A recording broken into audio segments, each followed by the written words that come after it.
Hello, how's it going? In today's video, I'm covering Scouring of the Shadow Council and the Demon Soul from Chronicle Volume 2. There's a lot of info in this one, maybe too much. Who knows? But let's go! Warchief Doomhammer didn't really give a crap about chasing after Stormwind's refugees. The Horde had taken heavy losses, and they'd need to secure their new conquered land before they tried attacking any new enemies. He sent messengers back to Draenor. The war songs Shattered Hand and Bone Chewers were finally allowed to come to Azeroth. It would take a while for them to reach Azeroth, so Orgrim used the time to consolidate his control of the Horde. His first priority was eradicating the Shadow Council. They represented everything that was wrong with the Horde, and Orgrim believed they were in league with dark forces. Plus, he just wanted revenge on the twats. He had no bloody idea where they buggered off to, but lucky for him, there was someone to interrogate. Gul'dan was still in his little coma, but they had captured Garona as she tried to escape Stormwind City. She was tortured until she revealed where the Shadow Council had built their secret headquarters, Blackrock Spire. A large force of Horde soldiers stormed the volcano. They didn't encounter any fire elementals or dark iron dwarves at all, because Ragnaros and the old gods kept their presence hidden. They were intrigued to see how the violent situation would play out, so I guess they're just all hidden cupboards or something. The Shadow Council warlocks could do little to save themselves. They tried, bless them, but eventually they lost. Only a few council members survived, one of which was Cho'Gall. He made a convincing case to be spared. Without him, the Twilight's Hammer clan would go mental again. Cho'Gall swore his allegiance to Orgrim and claimed he'd been manipulated by Gul'dan the whole time.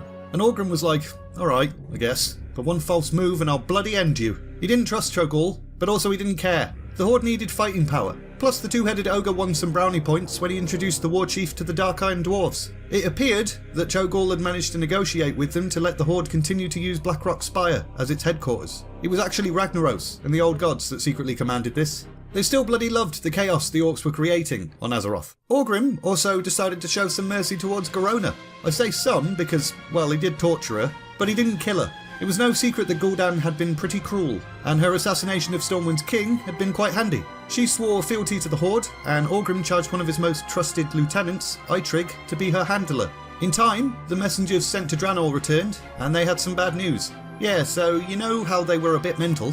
Well, they kind of went more mental, and started fighting each other. We could only bring a few orcs and ogres back. Soz, mate. Orgrim was disappointed, but figured there was no point crying over spilled milk. Meanwhile, there's been a notable absence in the story for a while. What the balls have the dragons been up to all this time? Well, here's a recap. They were still a little bit shell-shocked by Neltharion's betrayal, so they weren't really up to doing their job of safeguarding Azeroth. Although the four dragon aspects had managed to retrieve the dragon soul from their fallen brother, they'd been unable to destroy or reclaim their power from it, so they hid it in the Redridge Mountains and enchanted it, preventing Deathwing or any other dragon from ever touching the artifact. And in the millennia that followed, the weakened dragon aspects retreated from the world. The bronze dragon aspect, Nozdormu, spent his time safeguarding the past, present and future. The green one, Ysera, monitored the health of Azeroth's wilds from the Emerald Dream. The blue one, Malygos, went mad and was hanging out in the Nexus. And the red one, Alexstrasza, had continued to be somewhat involved in the activities of the mortal races, but not very often. She was ever watchful for any sign of Deathwing.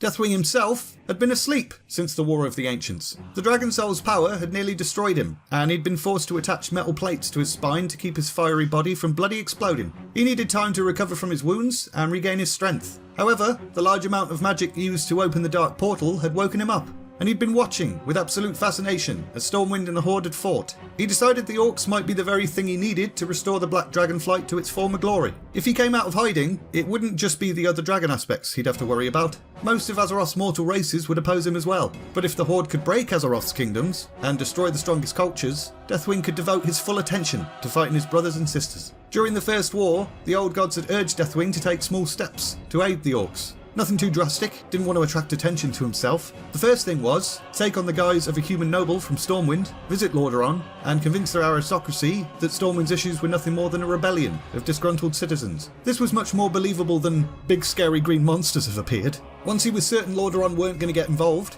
he headed south. He took the form of a Blackrock orc and observed the way the Horde lived for months. He'd easily sensed the hidden power driving their actions and manoeuvred himself into the good graces of various peeps. When Blackhand fell to Orgrim, Deathwing wasn't that bothered. Blackhand was only being manipulated by the Shadow Council, and the Shadow Council served the Legion. So actually, this new development was a good thing. By shattering the Legion's hold on the Horde, it would now be easier for the old gods to take hold. There was now only really one problem. The First War had weakened the Horde. If the rest of the human kingdoms were to unite, it would be difficult for the orcs. And even if they succeeded, they'd attract the attention of the dragon aspects, and then it would be bloody impossible for the orcs. But the dragon soul was still out there, Deathwing wouldn't be able to wield it, but the orcs would. So he granted visions to one of the clan's chieftains, the leader of the Dragonmaw. He's got a stupid name, which I'm probably going to pronounce wrong. Zuluhead. If you're the type of person who gets furious when someone pronounces words wrong, you might want to stop watching, because I'm going to say Zuluhead loads, just to annoy you. Now Zuluhead was bombarded with visions of his clan taming and riding strange, powerful winged creatures. Dragons. And since the Dragonmaw used to ride around on Rylax back on Draenor, this got Zuluhead really excited. Deathwing then coaxed Zuluhead to the Redridge Mountains. Hidden deep within the mountain, protected by wards and guarded by a red dragon called Aurastrath, was a featureless gold disc, the Dragon Soul. Zuluhead and his followers immediately attacked Aurastrath.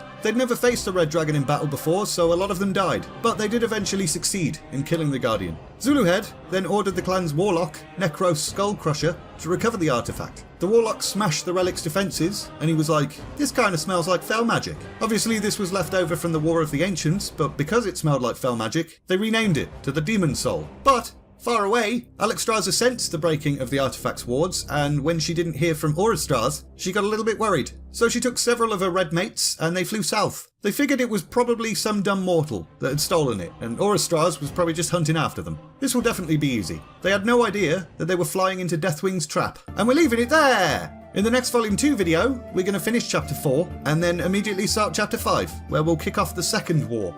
As always, thanks very much to those of you who support the channel as patrons. Links in the description if anyone's interested in supporting the channel in that way. There's only one tier, and it's $1. If you enjoyed this video, like, subscribe, all of that bollocks, and all that's left to say is, thanks for watching, and see ya!